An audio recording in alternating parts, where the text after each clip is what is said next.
Thank you, everyone. Hello. Welcome to the very first seminar of this brand new autumn semester. My name is David Rodriguez. I'm a research scientist here at the EPFL Space Center.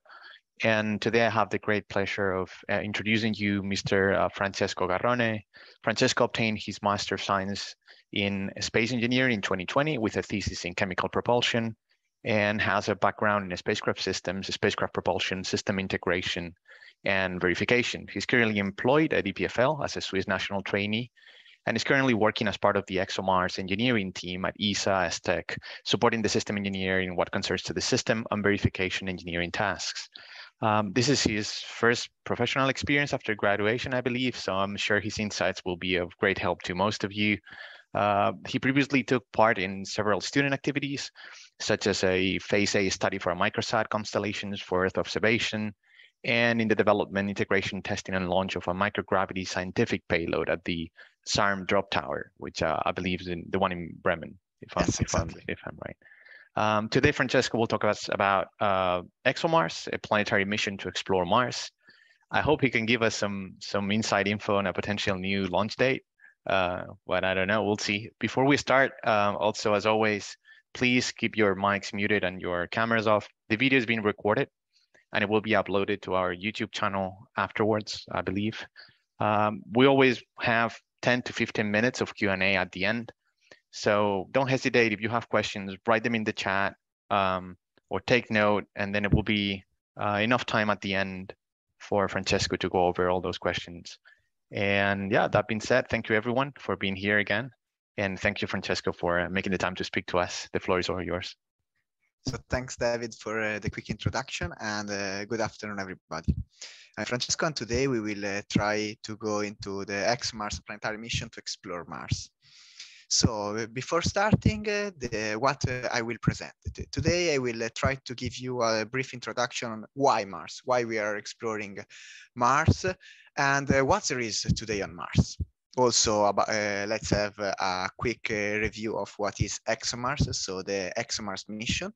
And then, as a young graduate trainee, I would like to try to show you the challenge and the complexities that I have to face as a young trainee entering in a huge mission as ExoMars. So with the challenge, I will try to give you a brief overview of the challenge encountered and how I try to face them.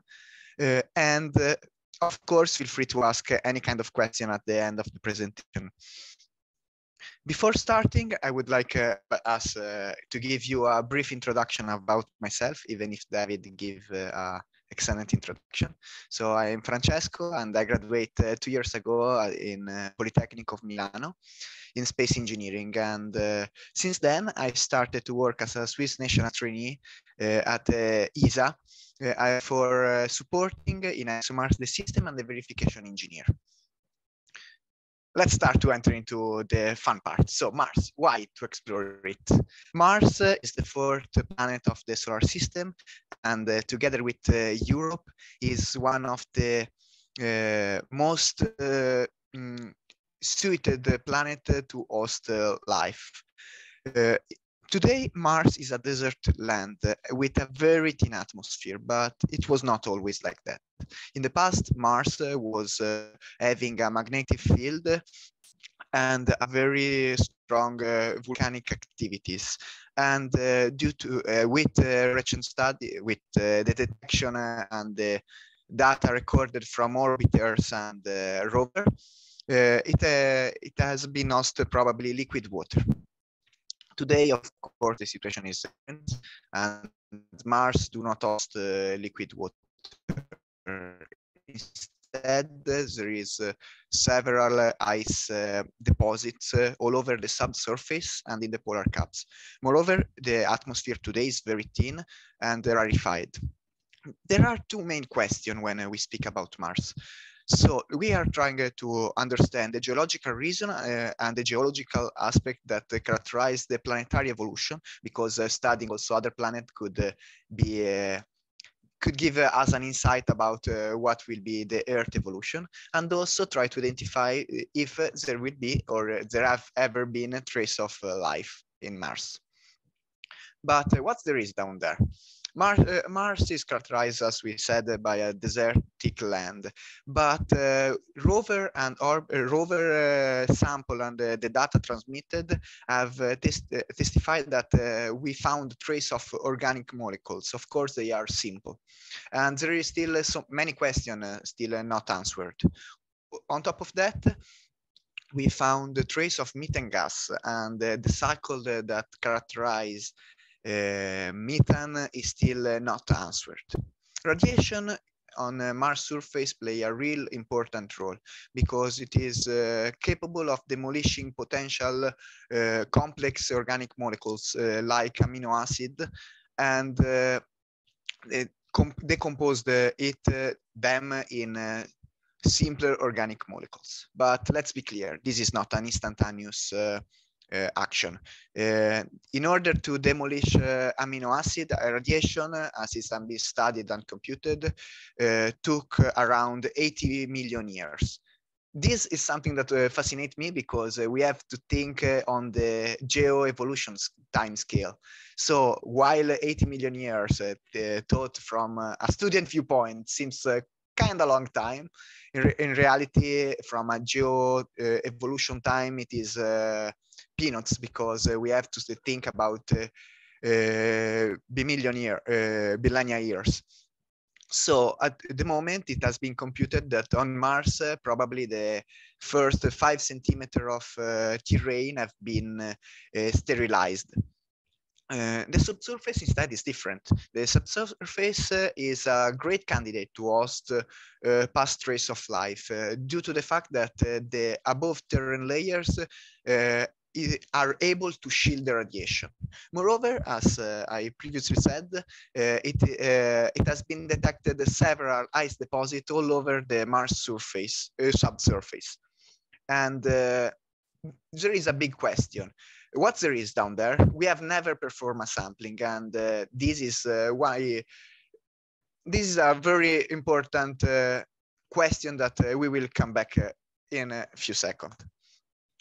Let's have a quick look about Mars and the main exploration milestone.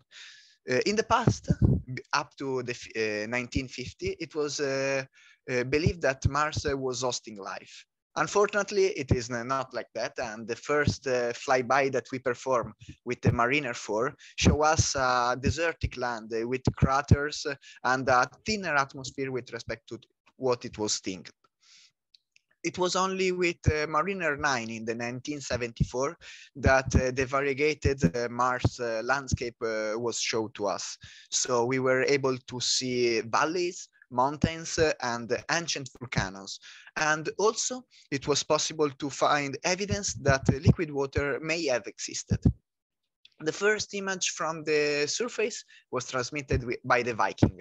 The Viking program that was that landed on Mars in 1976 was the first object to successfully land and transmit data from Mars and accomplish 2000 and even more with respect of 2000 days of mission, performing the first biological experiment on the Martian soil. To be honest, this was not the first mission to land on Mars. The first mission to land on Mars was the Russian Mars 3 that landed on Mars, but we lost communication a few seconds after landing, so we did not receive any data from it. The exploration continued with the first rover in 1997, and it was a kind of big achievement. And also it is worth to mention the outstanding Spirit and Opportunity rover mission that arrived on Mars on January 2004. And this is only the main steps in the last 60 years of Mars exploration. There are, of course, several other missions and orbiters that arrived there. Among them, there was the full Mariner program from the NASA, the Mars program from the Russian, and other missions. Today, Mars is quite a crowded place. We have several assets on the surface and several orbiters around. In particular, we have the Chinese rover Zhurong and the American one, Perseverance and Curiosity. We have an helicopter, and it was kind of amazing and outstanding achievement, the first flight, Ingenuity, and then we have a surface platform inside. Today, the main goal of those objects is a characterization from a chemical and mineralogy viewpoint of the surface.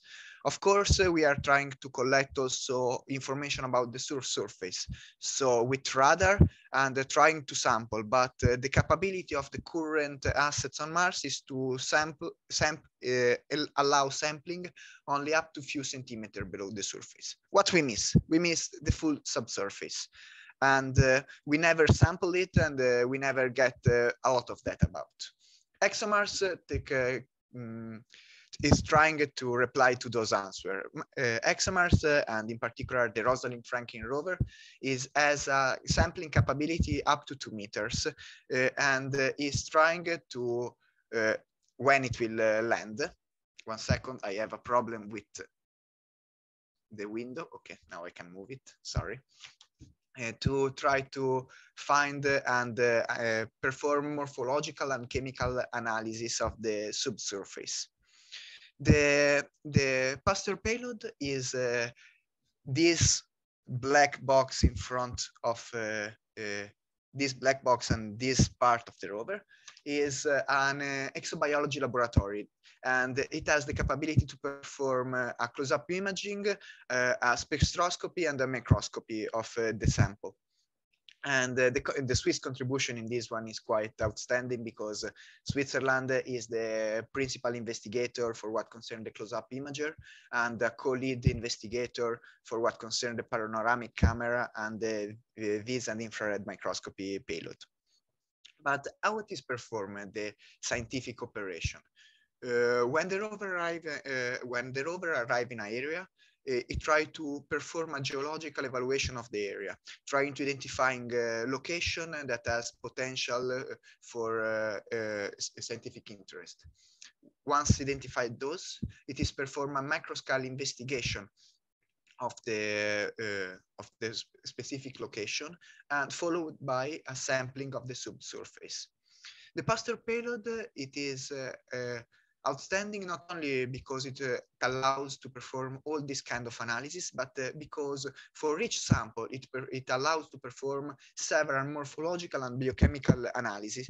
And this results in multiple measures that are multiple reinforcing, and it is enabling to provide a clear index of potential past and present life on Mars. ExoMars was aimed to arrive on Mars in 2023 in Oxia Plenum to search for past and present life, investigating the surface, the subsurface, trying to characterize the subsurface water and geochemical distribution. Moreover, the mission was aiming to demonstrate a European landing capability on Mars and the European capability to perform planetary exploration mission. The mission was constituted by this spacecraft, that is the full spacecraft as we should have seen in orbit, with the carrier module that was developed by Europe, the descent module that was developed by Russia, and the rover module that it was developed by Europe. The mission was aimed to be launched a few days ago in Baikonur, but unfortunately, due to the Ukrainian crisis, the launch did not happen and the mission was suspended. The launch would have injected the spacecraft into a direct interplanetary transfer orbit, and the spacecraft would have been subjected to strong environmental loads. We speak about radiation, the thermal impact because the vacuum, so it could be, everything could happen, and this is only to show the complexity of the mission. Moreover, the fact that in this kind of mission, the launch window is fixed brings up constraint from a schedule viewpoint, but we will come on that later. The most critical phase was the entry, descent, and landing, that are also known as the 7 minutes of terror. This is due to the peculiarity of the atmosphere on Mars. The Mars atmosphere is thin that will not allow braking capability, but at the same time it is dense enough that will burn an object entering into the atmosphere. Therefore, we need to perform several the braking in different phases. ExoMars was performing it in 4 phases. The first one was the coasting, where the spacecraft was entering from the interplanetary transfer at a velocity of several kilometers per second. And entering the atmosphere at that velocity is implying very strong aerothermal loads. Therefore, the spacecraft was supposed to maintain a determined attitude and shield itself using the thermal shield. That is this part we can see here. But of course, this braking action was not enough. Then there was the usage, it was foreseen the usage of 2 parachutes. The first one supersonic and the second one subsonic. The supersonic parachute was deployed more or less here when the spacecraft was still maintaining a huge velocity. And for this reason, the deployment of this parachute was pretty critical due to the strong loads that was implying.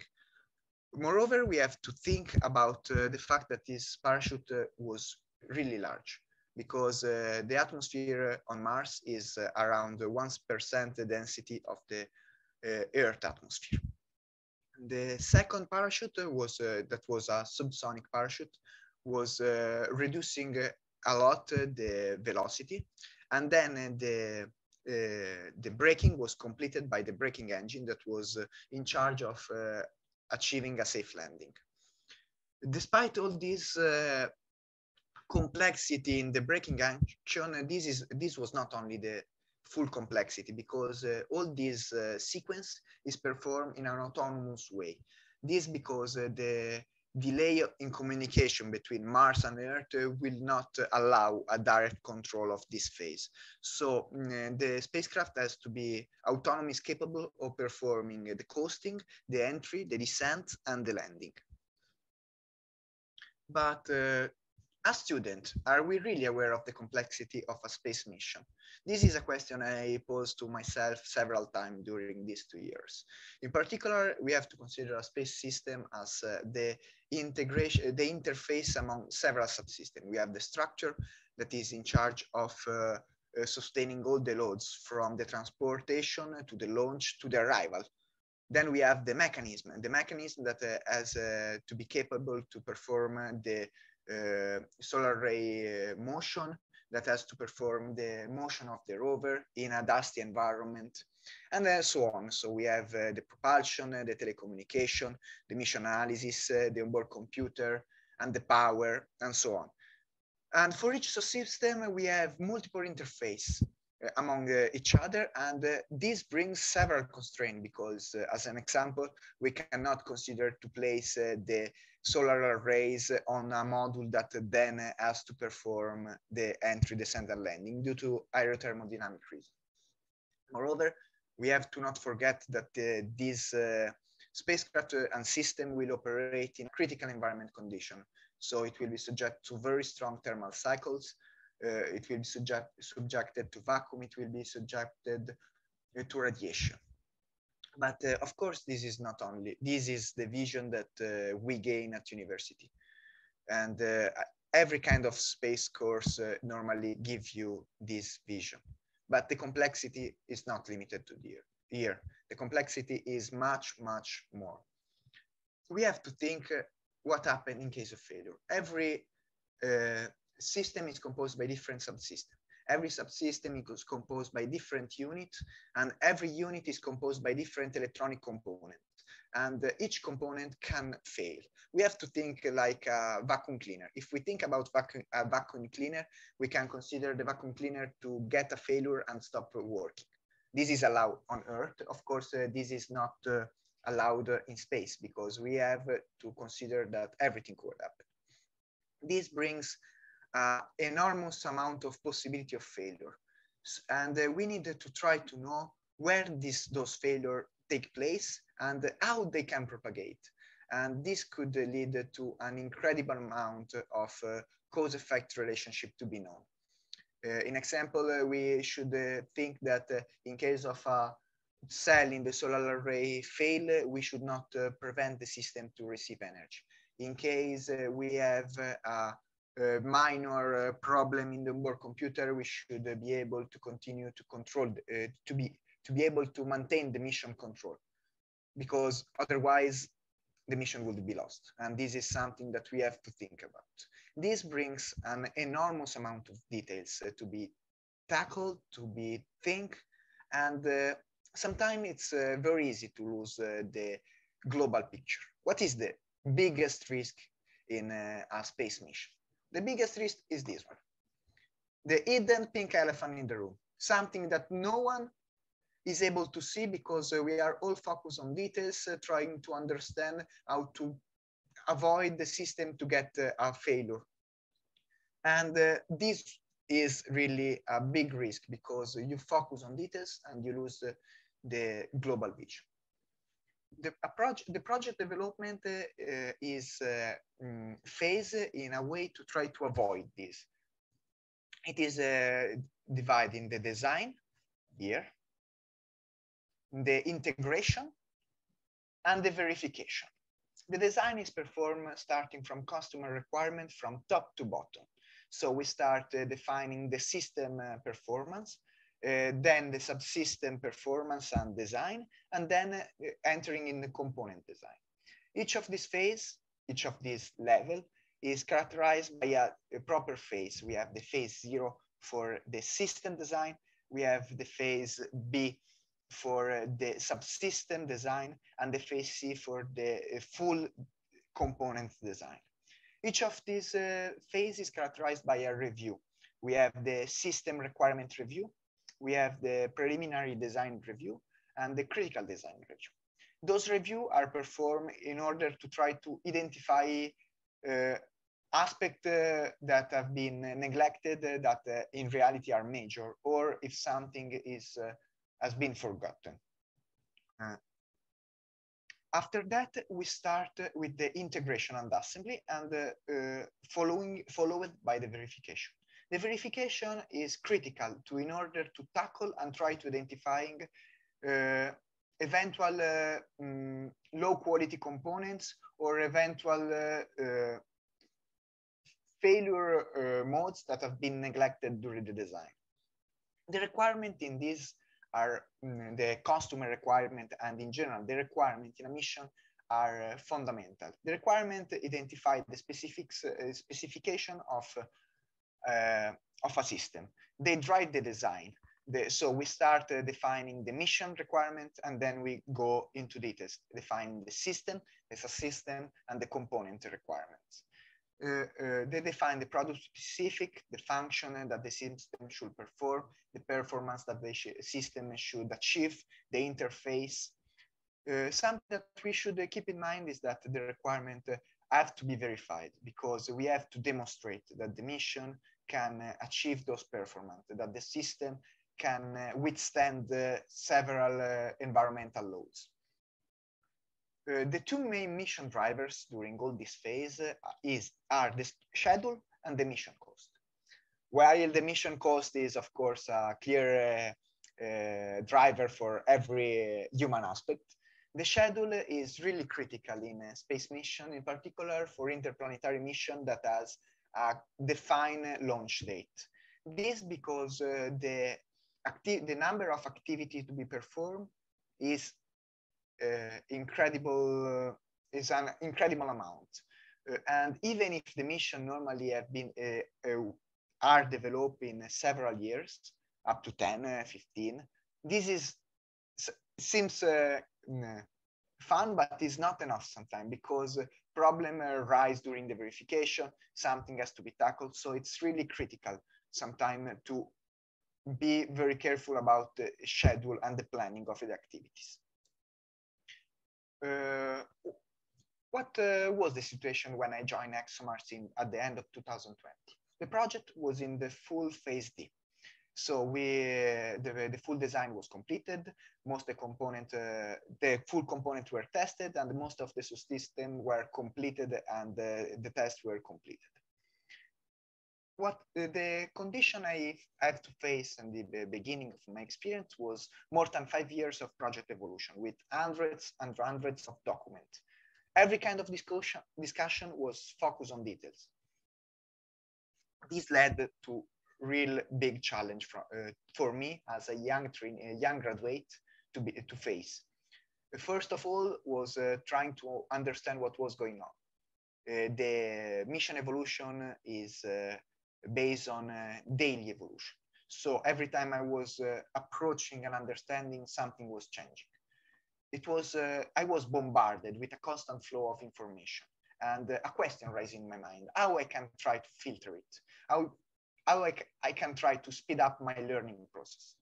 To be honest, the first day, the first meeting, my understanding was only the 2%. And this is normal. This is completely normal, and you have to be prepared for that because you don't have experience on the details. You will deal with people that have more than 20 years of experience, and I will never stress this aspect enough. Every mission aspect is really complex. And two questions pop in my mind. First of all, how I can face this challenge. I tried to do my best and try to find a way to face those challenge. And the second question is, university prepare me for those to deal with those challenge. Let's start with the second question. So the notes, the information, the lecture, all the course I sustain was useful, but only to gain a basic understanding, to start to orient among this huge complex world. It was not enough the details I received. It was not enough the knowledge I have developed. But the main point that the university have prepared me is to have the knowledge and the capability to learn, to fill those gaps. So I have the knowledge where to look. I have the knowledge on how to look and what details should I focus, what details should I not. Let's remember, how to face those challenges, you will be not alone. You will be surrounded by experts with more than 20 years of experience. So you have to tackle the expert. You have really to ask questions because most of the time you can learn more in a 15 minutes coffee break with respect of a 3 days meeting, because you will be able to ask a stupid question. You will be able to try to understand why something has been done in a way that has been done, or why a decision is affecting the present. A past decision often has consequences. So understand this cause-effect relationship is really important. Of course, it is also important to have a personal driver. For me, was my enthusiasm and my passion, because sometimes, of course, no one will wait you.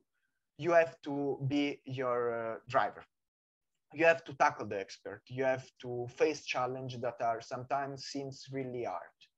But this is fundamental, and having a personal drive really helps you, because you have not to give up, because it's normal.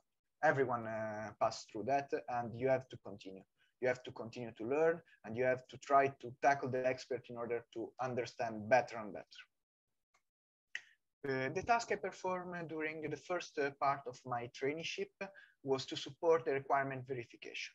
In particular, prepare and support the verification control board. But what are those?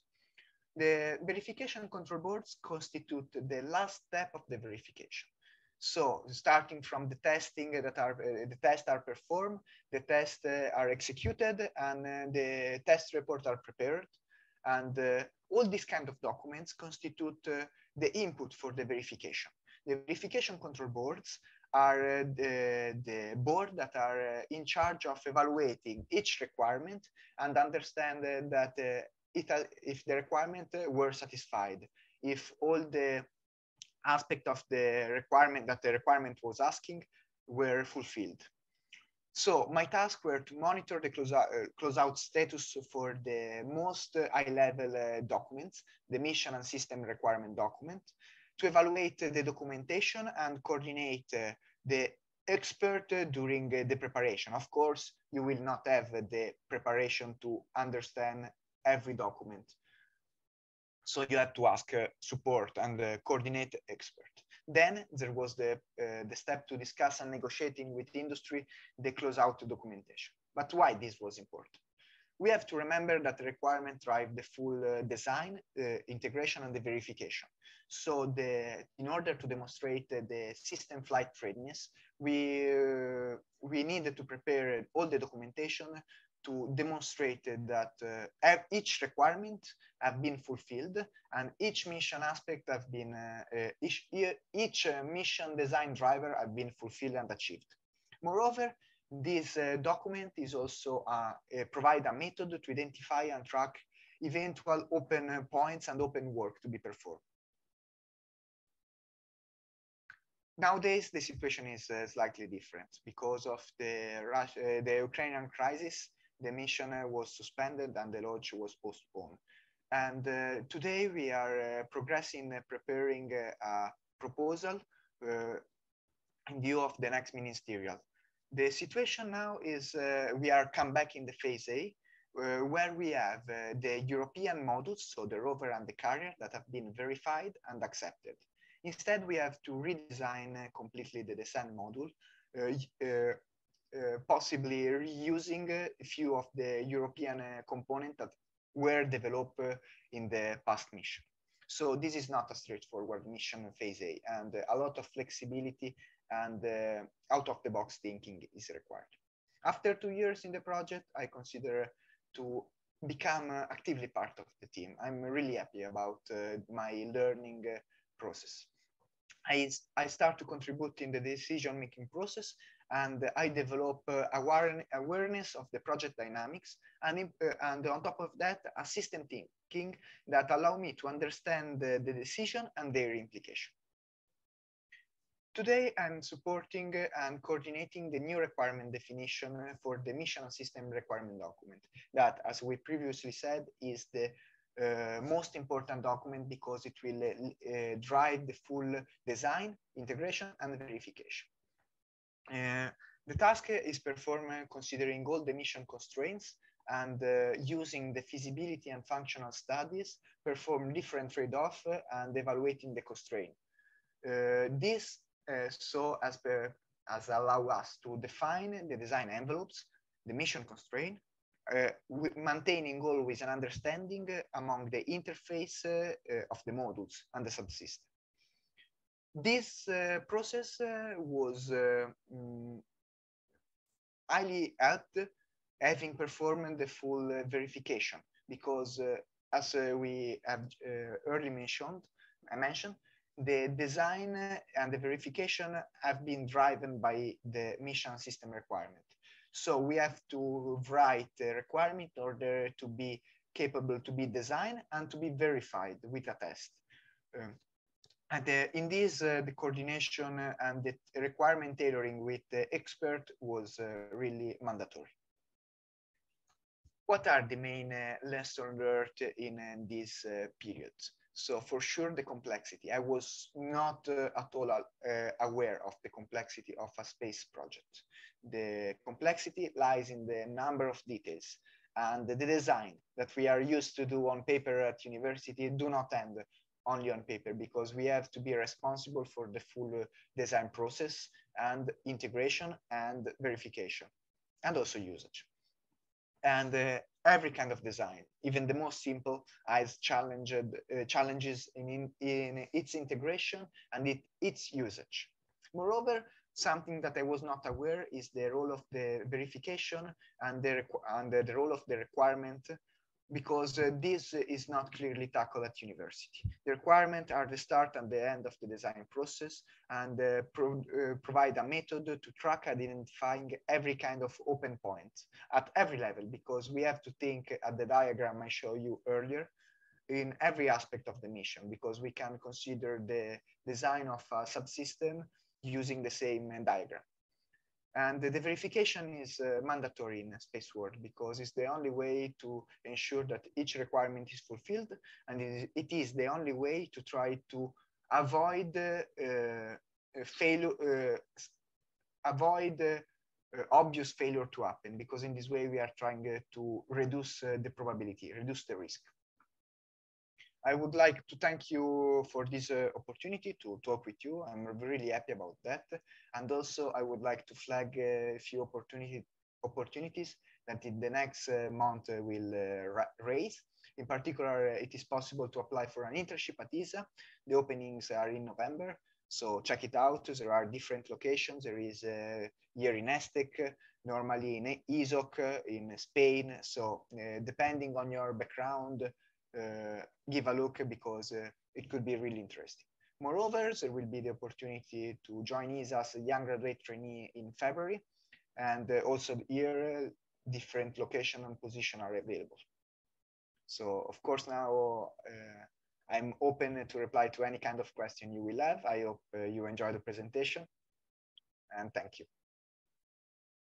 Thank you, Francesco, for the very interesting presentation. I don't see any questions in the chat. If you have any, feel free to post it there. I'll read it to Francesco, but I have a few that came to mind while you were presenting. The first one would be like, you were in quite a unique position as a young graduate trainee, being part of a system engineering team. I think that that's usually a role that tends to be played by someone who has been in a similar position for a while. Yes. So was there anything that in hindsight, after the 2 years, you would have done differently from the beginning? Maybe more, you said tackling the experts, more of that, or anything that you would recommend to someone in your same position? So thanks for the question. It's really something that also sometimes I'm questioning myself about, because yes, system engineering in particular in a mission complex and of a long development as ExoMars, it's something that you achieve after 20, 30 years of experience, because it's really complex to be able to tackle of these details of these mission aspects and be able to address them. When I arrived here, it was like my dream came true. I always dreamt to be part of a mission of this size and to be part of something like an interplanetary mission. And to reply to your question, I think this role provides me with the understanding that I have to go back into details. What I mean, as a young trainee, I arrived in ExoMars with a lot of basic understanding about system engineering, about project development, about phase A, so something that normally is what is performed at university. Here I realized that the details are what drives the mission, because it's the details that you need to understand in order to prevent failure from happening, in order to avoid having several pink elephants in the room. So you have to try to understand them even when someone that is an expert speak. So what I will try to do in future, and what I suggest you to do, is don't be scared to go into details, to go vertical into something, because only doing that you can understand how things are done, why they are done in this way, and how you can handle them. And it is something that I did in the past during one of my university project integrating a small hardware, and I understand that at that time that even integrating and placing and achieving a small movement with a engine, like I was using a stepper motor with Arduino, even programming it to achieve a certain degree of motion, a certain quality of motion, was really challenging, and it took me months. So you can understand that if this is the level of details that as a simple student project, what as ExoMars has level of details or any kind of space project is really complex. And you can try to understand that only going into details. Right. So what concerns my experience, I'm really happy to have been here because I see all the development that have been performed, and also the verification taught me a lot about how a project should be handled, how something should be tackled. So I hope to have replied to your question, and yeah, for sure. if there is any other question, I will be happy to reply. I just have one more. Maybe with this one we can wrap it up. But the other question I had was more related with the tools that you used for that final phase of verifying all the requirements. I don't know if you can speak a bit about, what tools are used inside ESA, inside the systems engineering team, when managing a team of this or a project of this size. So normally this is performed in cooperation with industry, because at least how ESA works. ESA is the customer of something and give to industry the design, the full development and verification process. ESA is controlling and contributing to identifying criticalities and tackle them. So the main person in charge of performing the full verification was industry. The tools we use inside ESA were a software for requirement management, DOORS, and Excel in particular, because, okay, it seems funny because at the university we see many different programs and so on, but in order to tackle different requirement, also using a spreadsheet was pretty useful, in particular because we did in an iterative process. We did not have to handle 2000 requirements in only one day. We were doing 10, 20 requirements time by time, and in this way we were progressing slowly. And also the usage of Excel in this case from our side was okay. Of course, DOORS provide much more details, and I tried to use it to gain a little bit more knowledge about the vertical aspect and how the requirement tree is developed also at the industrial side, and but mainly Excel from my side in the verification. Of course, other experts that are more tackling the test, tackling several other aspects use also different programs. For sure, MATLAB is used a lot. The other, I don't know, to be honest. I see. There is a question somewhat related to tools in the chat. Claudia is asking, well, she's saying, thank you very much for the interesting talk. Do you have to actually have some kind of training for a specific technical tools that you had never heard before? And if so, what was your experience? So about the tools, in my role as supporting the verification, I was not in need to have any specific tools. For sure, the usage of tools that I learned at university was pretty helpful, in particular also MATLAB for a few aspects, in particular during the last phase of the mission in supporting the design and the decision-making process was pretty helpful, in particular MATLAB, I'm thinking about.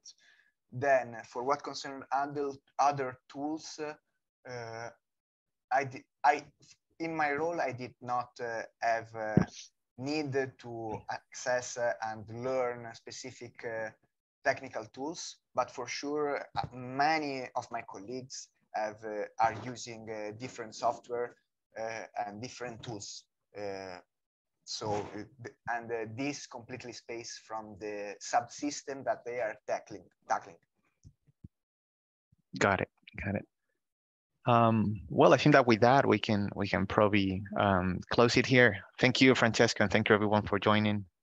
So I hope to give you a brief insight on the 2 points. First, the complexity of a space mission that is much more with respect to it was usually taught, and second, that it's normal that after university you will struggle in the beginning, but this is normal in every job, and especially in space, because you cannot came up with 20 years of experience in 1 week. Thank you for that. And as I said at the beginning, the Francesco's talk will be on our YouTube channel somewhat soon. So if you want to rewatch it, if you want to share it with someone else, it will be available there. Thank you again. Have a future question, you can drop me a message on LinkedIn and I will be happy to reply. Awesome. Thanks a lot. Thanks a lot, Francesco. Thanks, everyone. And see you on our next seminar.